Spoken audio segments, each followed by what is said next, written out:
And for this week's Sports Flash, we have a very special interview. We have an interview with the MMA fighter, Ben Henderson, and he's one of the up-and-rising stars in the UFC. And he's here in Korea with Fox Sports on a special event to do a Thanksgiving broadcast with the Army base here and the soldiers here. But, for the listeners who might not be aware of you, can you give us a brief introduction of yourself? Just Smooth Ben Henderson. I fight for the UFC. I like to have fun. Out here in Korea for the first time with my mom. Just kind of excited about that whole trip. Out here for the Fox UFC on Fox, having a special broadcast with the troops. Eat some Thanksgiving dinner, watch some football, and broadcast from out here. Give them a little slice of back home in Korea.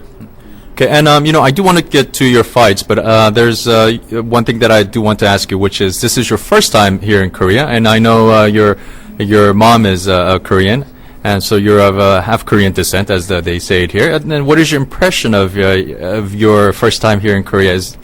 Korea has been awesome. The first impression was just how big it was. Seoul is huge. I wasn't really fully prepared for that. I've only been to New York City, which is probably the biggest comparison or best comparison, and I've only been there one time for like 23 hours. So Seoul was just kind of overwhelming. It was very overwhelming. But it's been awesome. It's been a great experience. I love it so far. Actually, tomorrow and next 3 days actually, we get a go out and meet my mom's side of the family who I've never met before, so I'm really excited for that. There's a whole side of the family who I've never met, and to meet 50, 60 family members and try and remember all their names. So it's been awesome though. It's a great experience. The best part of it is being able to actually come out here and be with my mom, bring my mom out with me on my first trip to Korea. Now, talking about the fights, your last fight in the UFC was against Clay Guida. So can you comment on that, and especially anything about that fight that you remember that sticks out in your mind? Yeah, that was UFC's first time on prime television. It was a big moment, historic. It was a very big moment for UFC, for MMA, for the sport in general. So it was just a great experience. I was very honored to be a part of it. That UFC would count me, want me to be on that card. Such a big historic, card. So I loved being a part of it. It was wonderful. It was great to be a part of the Clay Guida fight, in that we got the Fight of the Night award. We got the Fight of the Night bonus. So I think our fight was seen at least by Joe Silva and Dana White and Lorenzo Fertitta as the most exciting night of that fight. So that's always nice too. And you, by winning that fight, actually, it earned you a title bout in next February in Saitama. Do you want to talk a little bit about that, who your opponent is, and how you're preparing for that fight? Yeah, I get the champ. I get Frankie Edgar on February 26th. I'm very excited for that. I get a chance at the belt. I want 12 pounds of gold around my waist, and I'm going to go get it. Like I said, February 26th, UFC in Japan for the first time since over a decade. I think it's been over a decade since UFC was in Japan.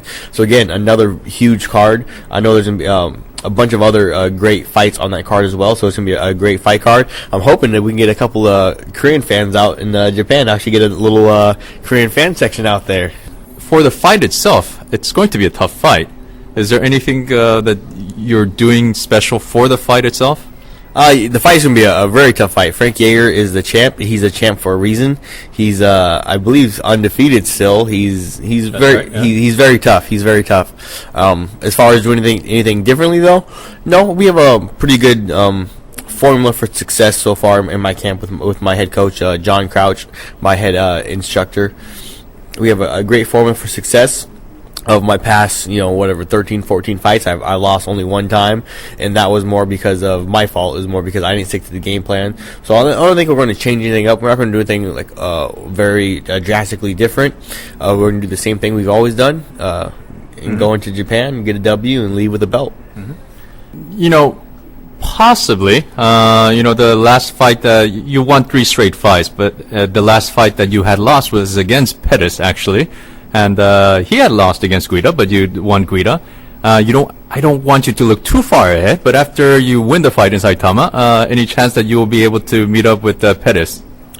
It all depends. If Pettis, he had one loss. His last fight he just won, so he's 1-1 in the UFC. I'm sure he has a couple more fights, and I'm sure he'll do great in the UFC.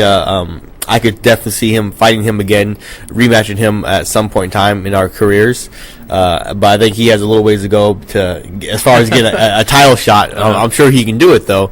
But my eyes are definitely open to all the possible contenders. For like you said, though, first and foremost, I got Frankie Edgar. Exactly. That's a huge mountain of a task, so I got to take care of that first. But after that, it could be a bunch of different possible opponents as far as first title defense. Okay. And, when you're coming for the Saitama fight in Japan, is there any possibility that you'll swing around in Korea and meet some of the MMA fans? Because I think by the time that you reach beginning of next year, when it comes to that fight, I think there'll be a lot of fans here. So is there any chance that you might swing by to Korea and meet some of your fans? I would love to, but I don't know about before the fight. Got to concentrate and get ready for the fight, do all that stuff. But I was thinking about possibly afterwards swinging by Korea for like a month or so and just hanging out. Oh, wow. Training with the Korean top team. I'm actually go train with the Korean top team tomorrow. But hopefully after the fight in Japan, maybe for a month or so, 3 weeks, however long I can get away for, come out here to Korea. And, if I'm in Japan, I might as well just come to Korea. It's just a short flight. So, but we'll see how all that works out. Exactly. You mentioned about the Korean fighters. Is there any Korean fighter that you would want to fight or that you want to talk about or that impresses you? Very impressive fighters out of Korea. Chan Jung-sung, the Korean Zombie, is perhaps one of the most famous. He's a buddy of mine. For us both being WC early in our careers, but he's an awesome fighter. He has some. He's known for being able to take punishment and dish out punishment stand-up wise, but his jiu-jitsu is awesome. He got I believe his last fight, he had a submission, a pretty weird submission. First time it was used in the UFC, the Twister. Yeah. Known as a twister or a guillotine in wrestling terminology. But yeah, he's a great fighter. You guys have like Dong Hyun Kim, Stun Gun, and then there's the Ox. So yeah, there's a bunch of very tough, great fighters out of Korea. I'd love to get a chance to roll around with them, train with them. I think we're gonna do that tomorrow, actually. One last thing about the fight, or about you, is your nickname. Now it's Smooth. You want to tell us how you got that nickname? Yeah, Smooth. Is my nickname. I was given that by my coach, my head instructor, my jiu-jitsu coach, John Crouch. And a lot of times wrestlers who transition into jiu-jitsu, they have a hard time because wrestling's all about being aggressive, attack, aggressive. And jiu-jitsu is almost the exact opposite. It's about being relaxed and nice and smooth and fluid and don't worry, don't go too hard. You don't want to break a sweat. So jiu-jitsu is really relaxed. As I transitioned from wrestling into jiu-jitsu, I was, for whatever reason, able to be nice and relaxed, nice and fluid, nice and smooth. So I would do an arm lock. My coach, John Crouch, would say, "Oh, nice arm lock, Henderson. That was real smooth. Good job. Nice arm lock. Oh, nice triangle, Henderson. Real smooth triangle. Really good job." And eventually, smooth stuck because of that. Okay, and actually, when I see you fighting, you seem very effortless in the ring or octagon. So that's quite. I think your nickname fits you quite well.